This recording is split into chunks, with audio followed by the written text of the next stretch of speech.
So this is the horse that we had in a video earlier, that he was overpressured, never got release, and he had built quite a bit of resentment, which then leads to reluctance and resistance. So he's resisting what we ask. He's very reluctant to give any try or any effort. And we're going to gauge where we are with canter departures.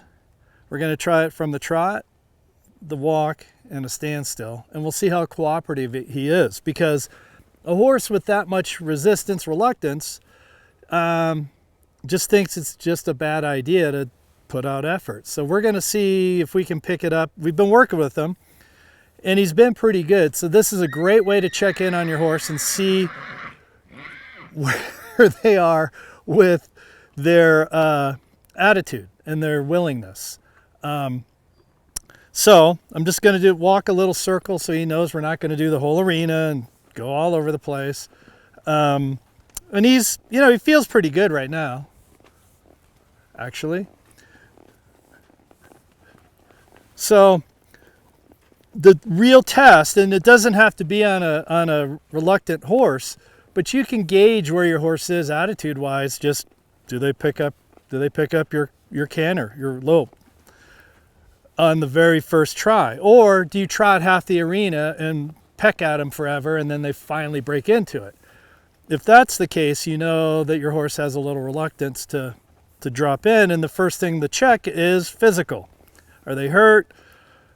Are they sore? What's wrong? And then if everything's cool there, then you go to, it's a psychological issue, and that's the root of the problem. You need to dig through and not just treat the effect, but try to find the cause. So we're going to try to pick this up from a trot. So he did pick up the trot, and to get this departure, I'm going to slide my outside leg back, energy up, lean forward a little, and slide. Oh, that was great.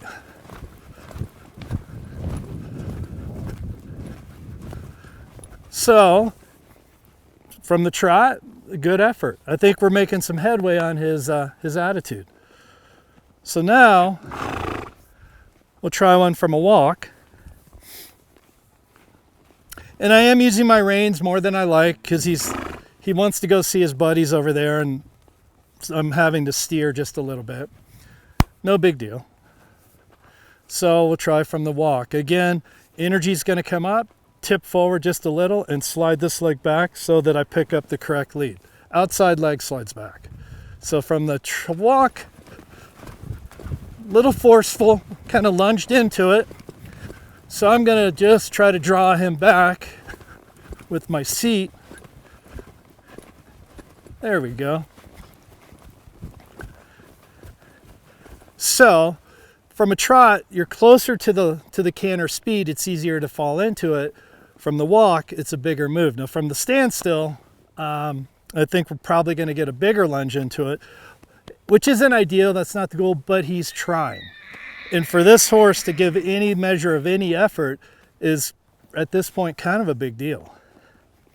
We spent a lot of time just giving him little bits of jobs, little bits of ask that didn't last very long. So he's knowing, it's not going to be 5 hours of loping and da-da-da-da-da. So from the stop. And energy comes up, forward a little, and ask. Not perfect, and he thinks we're going to go all day. So I'm going to just rate him back down.